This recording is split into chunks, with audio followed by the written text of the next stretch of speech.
নমস্কার, কেমন আছেন সবাই? আশা করি সকলেই ভালো আছেন। আজ আরো একটা গল্প নিয়ে এসেছি আপনাদের জন্য। এই গল্পটা ঘুরতে যাওয়া নিয়ে, কিন্তু তার সঙ্গে এই গল্পের সঙ্গেও ভগবানের একটা সম্পর্ক। কিভাবে? আসলে দেখুন, ঘুরতে আমরা সকলেই যেতে ভালোবাসি, বিভিন্ন জায়গায় আমরা ঘুরে থাকি। কিন্তু সেই ঘুরতে গিয়ে আমরা কখনো ঠাকুর দর্শন করছি, মানে মন্দির দর্শন করছি, কখনো কোনো ব্রিজ, কখনো কোনো পাহাড়, কখনো কোনো জঙ্গল, বিভিন্ন জায়গায় আমরা যাচ্ছি। কিন্তু সেখানে গিয়ে বেশিরভাগ সময় আজকের দিনে দেখা যায় যে আমরা একটা বড় টিম করে যাই, এবং টিম করে যাওয়ার ফলে কি হয়, সেখানে গিয়ে আমরা দেখি, ছবি তুলি, সেলফি নিই, সেখান থেকে চলে আসি, দ্যাটস ইট। এবং বাড়িতে এসে বা বন্ধু বান্ধবদের সঙ্গে আমরা গল্প করি, দারুণ ঘুরেছি, দারুণ ঘুরেছি। কিন্তু সেই ঘোরাটা দেখবেন আরো ভালো হয়ে যায় যখন আমরা সেই জায়গাটা সম্পর্কে জানতে পারি। অনেক মানুষ আছেন যারা সেই জায়গা সম্পর্কে অনেক বেশি রিসার্চ করে যান, অনেক বেশি যাতে ওই ফিল গুলো তারা নিতে পারে ঘোরার সময়, তাই না? এর পাশাপাশি কি হয় যে যারা রিসার্চ করে যান, তাতে একটা সুবিধা হয় কি, তারা যখন কাউকে গল্পটা বলেন যে এখানে ঘুরতে গেছি, যখন জিজ্ঞেস করেন না কেমন লেগেছে, তখন যে গল্পটা বলা হয়, সেই গল্পের মধ্যে একটা আলাদা ফিল চলে আসে, এবং যাকে বলা হচ্ছে সেও যেন সেটা অনুভব করতে থাকে যে হ্যাঁ হ্যাঁ হ্যাঁ হ্যাঁ হ্যাঁ। তো যাই হোক, আজকে আমি আপনাদের একটা জায়গায় নিয়ে যাব, সেটা হচ্ছে উত্তর পূর্ব ভারতে। উত্তর পূর্ব ভারত, যাকে ভগবানের স্থান বলা হয়। কেন বলা হয়?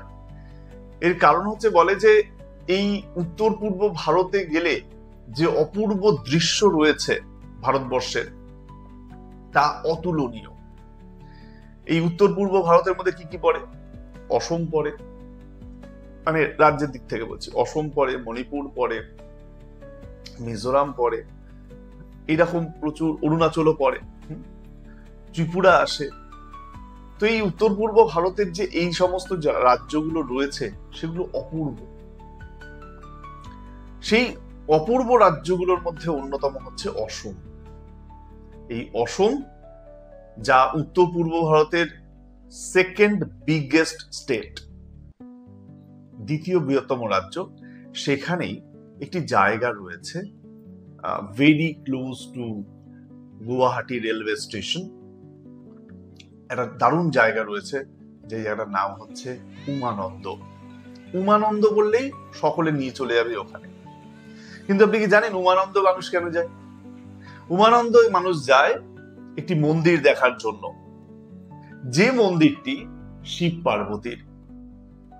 উমা মানে পার্বতী, তার জন্যই মহাদেব নাকি এই জায়গাটি বেঁচেছিলেন। 1694 সালে এই মন্দিরটি প্রতিষ্ঠা করা হয়েছিল। অসমের রাজা সেই সময় যিনি ছিলেন, তিনি প্রতিষ্ঠা করেছিলেন, এবং এই মন্দিরটি সেই সময় থেকে এই রাজ্যের একটা অত্যন্ত গুরুত্বপূর্ণ সম্পদ হিসেবেই পরিচিত। প্রতিদিন লাখো লাখো মানুষের হয়তো ভিড় হয় না, হ্যাঁ, কিন্তু 100-5 হাজার এই ভিড়টুকু অন্তত হয়ে যায়, যেটা আমার চোখে পড়া, এবং তার সঙ্গে হচ্ছে আমি নিজে গিয়ে যতটুকু জানতে পেরেছি, অন্তত 1000-2000 ভিড় সেখানে হচ্ছে। কেন হচ্ছে? প্রথমত, যে জায়গাটির ওপর এই মন্দিরটি স্থাপিত, সেটি হচ্ছে ব্রহ্মপুত্র নদের ওপর। নদী নয়, নদ। ব্রহ্মপুত্র কিন্তু একটা নদ। সেই ব্রহ্মপুত্র নদের ওপর এই মন্দিরটি প্রতিষ্ঠিত। একটা ছোট্ট আইল্যান্ড রয়েছে, সেই আইল্যান্ডকে অনেকে উমানন্দ আইল্যান্ড বলে, কেউ পিকক আইল্যান্ড বলে। তো নানা মুনি নানা মত, যেভাবে যার নাম হয়ে গেছে। তো এই যে উমানন্দ আইল্যান্ড, সেই উমানন্দ আইল্যান্ডটি 1694 সালে প্রতিষ্ঠিত হয়েছিল, যেটা আমি আপনাদের বলছিলাম। কিন্তু 1897 সাল নাগাদ, 96-97 সাল নাগাদ এই মন্দিরটি নষ্ট হয়ে গেছিল একটা আর্থকুয়েকের জন্য। তারপরে সেখানকারই, মানে অসমেরই একজন অত্যন্ত বা বিত্তশালী এক ব্যবসায়ী, তিনি আবার তার নিজের টাকা দিয়ে, সম্পত্তি দিয়ে এই মন্দিরটি পুনঃপ্রতিষ্ঠা করেছিলেন। এই মন্দিরটি অপূর্ব এক নিদর্শন, এবং এই মন্দিরে যদি আপনি যান, একটা অদ্ভুত ভাইব ফিল করবেন। কিরকম ভাইব? আপনি একটা পজিটিভ ভাইব ফিল করবেন। এবং এই মন্দিরটি এখনো পর্যন্ত গুপ্ত যে আমল ছিল, ভারতে যখন গুপ্তদের একটা রাজত্ব ছিল, সেই সময়কার কিছু নিদর্শনও মন্দিরের দেওয়ালে আপনি দেখতে পাবেন। তো এই যে মন্দিরে যাওয়ার যে জায়গাটা, সেটা যে স্টিমারে করে কেউ কেউ যাচ্ছে, তো এই যে যায়, এই যে জার্নিটা, এটা খুব সুন্দর। আপনি ওখানে গেলে মানে সরকারি যেটিও চলে, প্রাইভেটও চলে, তো আপনি আপনার মতন টিকিট কেটে যেতে পারেন। খুবই সামান্য টাকা, 100-200 টাকার মধ্যেই ব্যাপারটা গুটিয়ে যায়। কিন্তু এই জার্নিটা খুবই সুন্দর। এবং উত্তর পূর্ব ভারতে এরকম বহু জায়গা রয়েছে যেটা কিন্তু অপূর্ব কিছু নিদর্শন, অপূর্ব কিছু ইতিহাস ক্যারি করে। এবং এই যে উমানন্দ টেম্পল, যেখানে আর কি মহাদেব পার্বতীর জন্য, উমার জন্য এই জায়গাটিকে বেছেছিলেন, এবং সেখানে আজও পর্যন্ত শিব পার্বতী একসঙ্গে বাসস্থান করেন।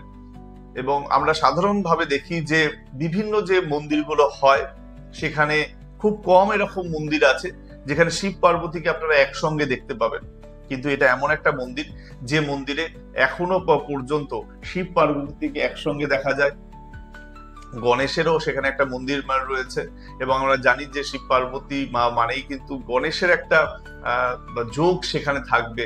শুধুমাত্র তাদের যে সন্তান তার জন্য নয়, বহু এরকম ছবি দেখা গেছে পুরাণে বা বিভিন্ন সময় ব্যবহার করা হয়েছে, যেখানে শিব পার্বতীর সঙ্গে গণেশের অনেক গল্প জুড়ে রয়েছে।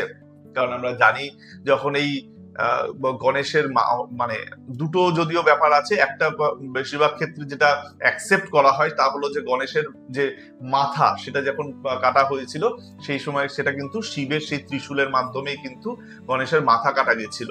তারপরে শিবেরই নির্দেশে ভগবান বা বিষ্ণুর সুদর্শন চক্র হাতির মাথা কেটে এনে গণেশের মাথায় বসিয়েছিলেন এবং তার আবার প্রাণ ফিরে এসেছিল। তো এই যে পুরো ব্যাপারটা, এই গল্পটা হয়তো আমরা সকলেই জানি। তো তার জন্য দেখুন, শিব পার্বতী বা যেখানে, সেখানে তো গণেশ থাকবেই, এবং সেখানেই আপনারা কিন্তু বহু পুরনো কিছু নিদর্শন বা খুঁজে পাবেন।